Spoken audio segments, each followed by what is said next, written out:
Ladies and gentlemen, welcome back to the analysis of YOLENO TV. I hope you're well from wherever you're watching this channel.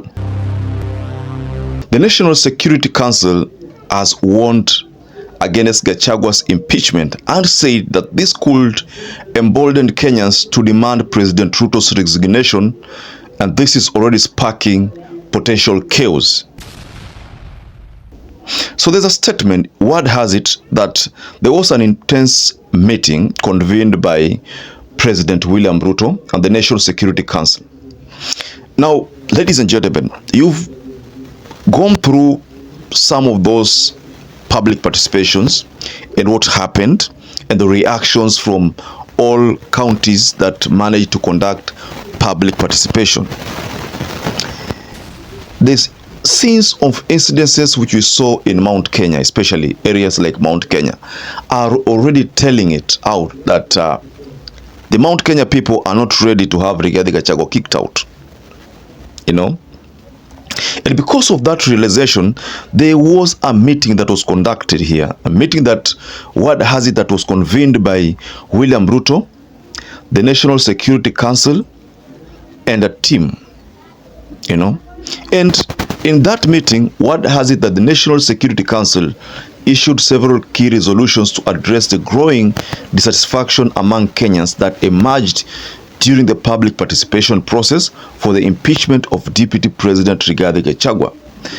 And the meeting, which was a bit secret, called to assess the outcome of the forums, highlighted the deep frustrations felt by the public over the rising cost of living and alleged corruption within the government. So to ease tensions and avert a larger political crisis, the National Security Council has recommended that the impeachment process be paused and resolved through mediation. So that is confirming what I've always said here, that this impeachment will not take place. So I want us to go extensively into this statement. There's a statement here that which the National Security Council also issued. So I want us to go extensively into that statement. But before you do that, please do me one favor. Go below there and like this video. I'm so grateful for everybody who has been liking our videos. I don't take that for granted. Subscribe to our channel if you have not subscribed before, and to existing subscribers, thank you so much for your support. The National Security Council's advice is the main reason why I brought in this analysis, ladies and gentlemen. Based on this statement, you know, in summary, you know, what the NSC is saying is that the majority of Kenyans are now disgruntled. And majority of Kenyans think that if this impeachment is successful, the next thing that they will do is demand for William Ruto's impeachment also. So I think what the NSC is trying to do this time round is to correct a mistake they did during the finance bill, you know, public participation and the finance bill voting. They did not advise William Ruto correctly. They didn't tell William Ruto that the people were ready for anything as long as this finance bill is stopped. They were ready to sacrifice for it. So they didn't give William Ruto that advice. That's why you find that there was this clash between Nuruddin Haji, who is the NSI's boss, NIS boss, and Rigathi Gachagua, the deputy president. And you all saw what Rigathi Gachagua, you all heard what Rigathi Gachagua said, the statement he released while in Mombasa on the same date that William Ruto stopped the finance bill, you know. So what happened thereafter is that NIS had to also respond by saying that they don't respond to the deputy president. Now this time around, the NSC, the National Security Council, are not do not want to find themselves in the same scenario where they are blamed. So they sought to give William Ruto the correct picture that if you successfully impeach Rigathi, then rest assured that people will demand for your impeachment. The people will have that urge to also kick you out. But if you look at the videos which surfaced, the ones that we shared in our previous analysis, We're not talking about the video that was dubbed,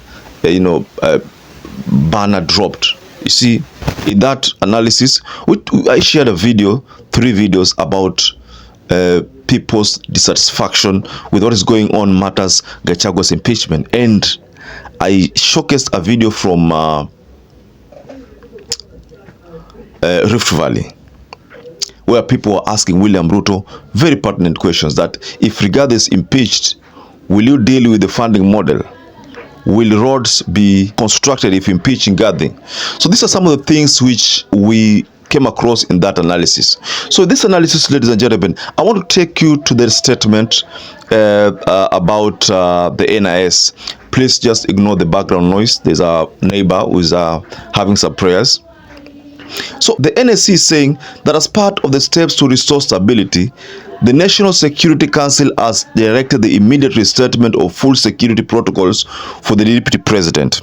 This move signals a significant shift in the relationship between President Ruto and his deputy, which has been strained in recent months. Additionally, a cabinet meeting has been scheduled for Tuesday morning where critical national issues including the controversial university funding model, the social health insurance, and the Adani deal are expected to be discussed in details.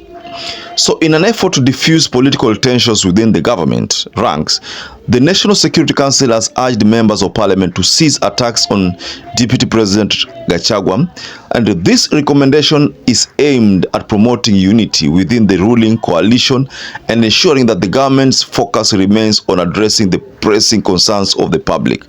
The council has also advised Ruto to create a framework for closer collaboration with his deputy on key matters of state, signaling an intent to mend fences and strengthen the coordination of government functions. So in a nutshell, what the National Security Council is trying to do is to be a mediator here between Ruto and Rigathi Gachagua. The NSC has also directed, or rather requested, the government to provide or to restore the security protocols of Rigathi. And from this statement, you can say that Rigathi's security were withdrawn. So they are talking about restoring those security so that Rigathi Gachagua does not appear to be disgruntled. So the National Security Council, in my own understanding, is trying to create peace here between these two warring factions. So ladies and gentlemen, what do you make of this move by the NSC? Do you think NSC will do something positive about it? Because there is talk that on Tuesday they are going to discuss about Adani deal, they are going to discuss about the education funding model, they are going to discuss about SHIF. You know, all these three, there are allegations of corruption. And when it comes to Adani deal, you know what is happening. The forceful acquisition of the JKI. Talk about the funding model, you know what is happening. There is this system that the government introduced that is ranking you, putting you on bands based on your answering, whereby there was a case of twins who were placed in different bands. So people are already talking about this matter. So ladies and gentlemen, I'd like to raise my case. But what do you think about this move by the NSC?